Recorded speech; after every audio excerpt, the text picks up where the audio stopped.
গত এক দশক ধরে নীলফামারী জেলার ডোমার চিলাহাটি এলাকায় সমতলে চা চাষের প্রচলন হয়। প্রতি ৪৫ দিনে চা পাতায় টাকার মুখ দেখায় এই অঞ্চলে চা চাষের প্রচার হতে থাকে দ্রুতই। কিন্তু গত ২ বছর ধরে সিন্ডিকেটের হাতে মার খেতে খেতে মুখ থুবড়ে পড়ছে চায়ের চাষ। কৃষকরা বলছেন ৩ বছর আগেও চায়ের কাঁচা পাতা কেজিতে বিক্রি করেছে ৩০-৩২ টাকা দরে।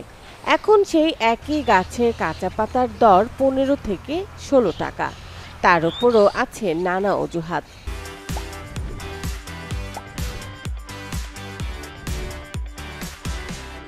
সমতলে উত্তরবঙ্গের সমতলে চায়ের নীতিমালা যদি ভিন্ন করত তাহলে আমাদের চাষিরা উপকৃত হতো। এখানে ন্যায্য মূল্য পাওয়ার একটা আশা থাকতো, কিন্তু ন্যায্য মূল্য না পাওয়াতে আমাদের এই উত্তরবঙ্গের চা ধ্বংসের দ্বার প্রান্তে চলে যাচ্ছে। বিগত ২-৩ বছর আগে চায়ের একটা বেশ বিকাশ ঘটছিল। অনেক চাষি চায়ের জন্য মানে চা বাগান করার জন্য আগ্রহ ছিল, কিন্তু এখন দিন দিন এটা বিলুপ্তের দিকে চলে যাচ্ছে। আমিও নিজেও ১ বিঘা মাটি তুলে ফেলেছি। চা চাষের এই দুরবস্থার সাথে অর্থনৈতিক ক্ষতির সম্মুখীন হচ্ছেন শ্রমিকরা। অবস্থা আসলে খুবই খারাপ। দেশে সমস্ত কিছুর দাম বৃদ্ধি পাচ্ছে, কিন্তু আমাদের চা চাষের এমন অবস্থা দাম বাড়ার থেকে কমতেছে বেশি। এই জায়গায় আমরা খুবই ক্ষতিগ্রস্ত। ২ বছর আগে আমাদের যে পরিস্থিতি ছিল, কিন্তু ওই বাজারটা এখন আমরা পাই না।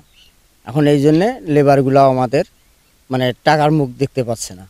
বর্তমান খুব ক্রাইসিস। এখন এই যে মানে বাগান ৩-৪ বিঘা ১০ বিঘার মতন অখরে ফেল দিছে, দেওয়ার পরে এখন আলু আবাদ করছে। গত ৭-৮ বছরে ডোমার উপজেলায় চা চাষের পরিধি বেড়েছিল ১০ গুণ। তবে সিন্ডিকেটের কারসাজির কারণে কৃষকের ক্ষেত নষ্ট হচ্ছে। নীলফামারী জেলার ডোমার উপজেলাতে চায়ের চাষ শুরু হয়েছিল আজ থেকে প্রায় আরও ৭-৮ বছর আগে। তো যখন শুরু হয় তখন এখানে ৭ বিঘা জমি দিয়ে শুরু হয়েছিল আর কি প্রথমে।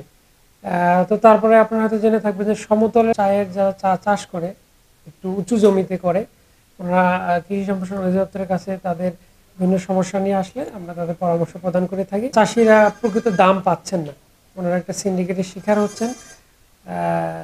দেখা যাচ্ছে যে সরকার নির্ধারিত যে মূল্য, সেই মূল্যে ওনারা বিক্রি করতে পারছেন না। সিন্ডিকেটের কাছে হয়তো কম দামে বিক্রি করছেন অনেকে। চা চাষ টিকিয়ে রাখতে সমতলের চা চাষ নীতিমালা প্রণয়নের দাবি চাষিদের। Desk report, channel 24।